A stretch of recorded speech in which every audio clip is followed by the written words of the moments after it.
નમસ્કાર દર્શક મિત્રો, મહામંથન મંતવ્ય ન્યૂઝમાં આપનું સ્વાગત છે। આવતીકાલે 22 ફેબ્રુઆરીએ ભાવનગર જિલ્લાના ગોહિલવાડ ખાતે મુરલીધર ભગવાનજીની જે પ્રાણ પ્રતિષ્ઠાનો કાર્યક્રમ છે, જેને ક્ષત્રિય સમાજનો મહાકુંભ પણ માનવામાં આવી રહ્યો છે। મોટી સંખ્યામાં ન માત્ર ક્ષત્રિય સમાજ પરંતુ તમામ સમાજના લોકો, 18 વર્ણના લોકો છે તે આ કાર્યક્રમમાં ઉપસ્થિત રહેવાના છે। વિવિધ જે ધાર્મિક કાર્યક્રમો છે તે આ દરમિયાન થવાના છે।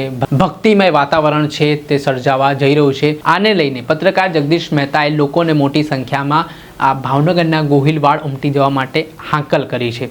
જ્યાં તેમનો એક વિડીયો સામે આવ્યો છે, જેમાં પત્રકાર જગદીશ મહેતાએ શું આગળના જે કાર્યક્રમ આજે 22 ફેબ્રુઆરી છે તેનાથી આજે શરૂઆત થવાની છે પ્રાણ પ્રતિષ્ઠા કાર્યક્રમની મુરલીધર બાપાની, ત્યારબાદ અલગ અલગ જે કાર્યક્રમો થવાના છે તેને લઈને તેમણે શું કહ્યું છે, શું તેમણે શેડ્યુલ આપ્યું છે તે સાંભળો।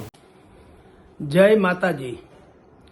ગોહિલવાડ એટલે કે ભાવનગર પંથકના વલભીપુર તાલુકાના પછે ગામમાં 22મી ફેબ્રુઆરીથી આમ તો 1 તારીખ સુધી એવો એક મહોત્સવ થવાનો છે, જેને તમે ક્ષત્રિયોનો મહાકુંભ કહી શકો।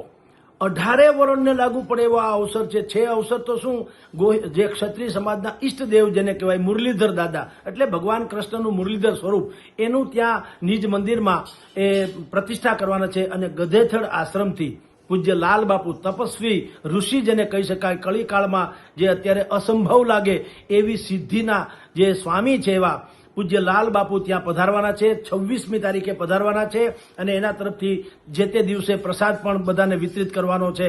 પણ આ બધા જેને સામાન્ય ધર્મોત્સવ લાગે એવો કેવળ ધર્મોત્સવ નથી, આના અનેક સામાજિક એવા આયામો પણ છે।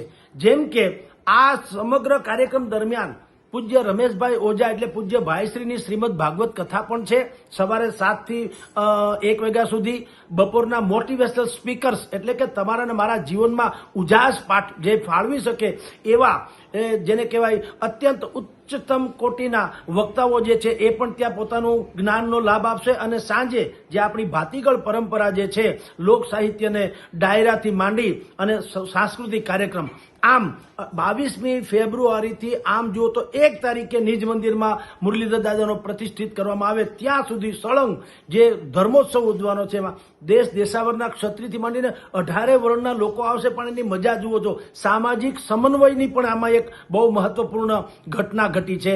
કેટલાય બ્રહ્મ સમાજથી માંડી પાટીદાર સમાજના લોકોએ પણ આસપાસના પોતાના જે વિસ્તારના ખોરડા છે તો એ ખોરડા જે છે એ ઉતારા માટે આપી દીધા। ખાલી ખોરડા હતા, કીધું અમારે કાંઈ જોતું નથી, જે લોકો અહીંયા આવે ભાવિકો તેને અમારા ખોરડાને ઉતારો। એટલે તમે જો સામાજિક સમન્વય, પાટીદાર અને ક્ષત્રિયો એના વિશેની ભ્રમણા કે ભ્રાંતિ જે છે એને પણ ભાંગીને એક નવો જ ઉજાસ તમને ફેરાવે। તમામ લોકો સમરસતાથી આ કાર્યક્રમ ઉજવી રહ્યા છે, એમાં પણ છે। અને બીજું, અહીંયા પાળિયાદ, બગદાણા, PAPS થી માંડીને છેક સંતરામજી મંદિર નડિયાદ, ત્યાંના પણ બધા સ્વયંસેવકોની ટીમ 9 થી 10,000 જેટલા સ્વયંસેવકો જે છે એ તમામ વ્યવસ્થા જે છે શિસ્તબદ્ધ સૈનિકની જેમ એ કાર્યક્રમમાં ઉપસ્થિત રહીને પોતાની વ્યવસ્થા સંભાળવાના છે।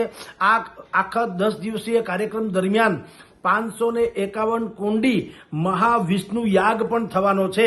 એટલે ધર્મોત્સવ તો ખરો જ ખરો, પરંતુ સાથોસાથ અનેક પ્રકારનું કહી શકાય એવા સામાજિક અને દૈવિક જેને કહી શકાય એવા પણ અનુસંધાનો આમાં મળશે। અને તમામ સમાજના લોકો જે છે આનો બિલકુલ લાભ લઈ શકશે। અને આ દિવસે આ રાજપૂતોનો કે ક્ષત્રિયોનો તમે જે કહીએ છીએ એ મહાકુંભ છે, એ વર્લ્ડ જે ગિનેસ બુક ઓફ વર્લ્ડ રેકોર્ડથી માંડી અને બાકી લિમ્કા બુક ઓફ વર્લ્ડ રેકોર્ડવાળા પણ ત્યાં આવવાના છે, જે આની નોંધ કરવાના છે। કારણ કે આવું ઐતિહાસિક કુંભ મેળો હું તમને કહું છું, મહાકુંભ ક્ષત્રિયોનો, એ રેર ઓફ ધી રેસ કહી શકાય એ પ્રકારની આ ઇવેન્ટ છે।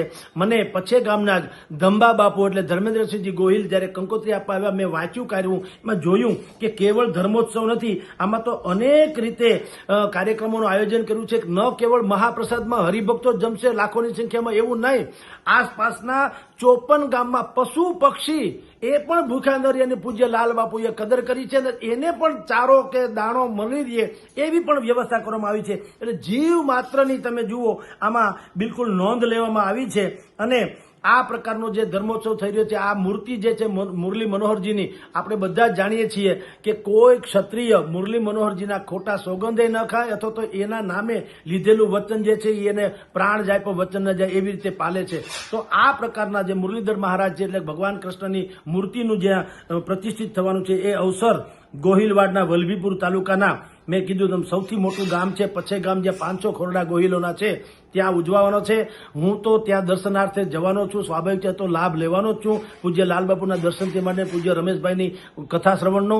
પણ આ વિડીયો થકી હું પણ કહું છું કે આ જે અવસર આવવાનો છે એનો તમામ ક્ષત્રિય સમાજથી માંડીને 18 વર્ણના લોકો, કેવળ ક્ષત્રિય નહીં, ક્ષત્રિયોના તો ઈષ્ટદેવ છે, પણ કૃષ્ણ ભગવાન કોના નથી? એટલે અખિલમ મધુરમ એના જેવા છે એ કૃષ્ણ ભગવાનનો જે છે એના દર્શનનો, અને આવી મૂર્તિ જે સ્વયં ભગવાન કૃષ્ણએ પોતાના મુખમાંથી એ મૂર્તિનું સ્વરૂપ અર્જુનને આપેલું છે, એનો ઇતિહાસ, દંતકથા છે. તો એ દંતકથાને જીવંત રીતે જોવાનો આ અવસર છે. દરેક એનો લાભ લે એવી મારી અપીલ છે. હું જગદીશભાઈ મહેતા, પત્રકાર, હું આપ સર્વેને વિનંતી કરું કે આ અવસરનો દિવ્ય લાભ લ્યો અને પોતાના પુણ્યનું ભાથું બાંધો. જય માતાજી. આપણે સાંભળ્યા હતા પત્રકાર જગદીશ મહેતાને, જ્યાં આ જે ધાર્મિક કાર્યક્રમ છે અને તમામ સમાજને એક તાંતણે જોડવાના જે પ્રયાસો થઈ રહ્યા છે, એકતા માટેના પ્રયાસો થઈ રહ્યા છે, ત્યાં ખૂબ સુંદર કાર્યક્રમનું આયોજન છે તે કરવામાં આવ્યું છે. તેમાં તેમણે મોટી સંખ્યામાં લોકોને ભાગ લેવા અને ઉમટી પડવા માટે પણ આહવાન કર્યું છે. દર્શક મિત્રો, આવા જ નવા વિડીયો સાથે આપણે માહિતગાર કરતા રહીશું, એટલે મહામંથન મંતવ્ય ન્યૂઝ જોતા રહો.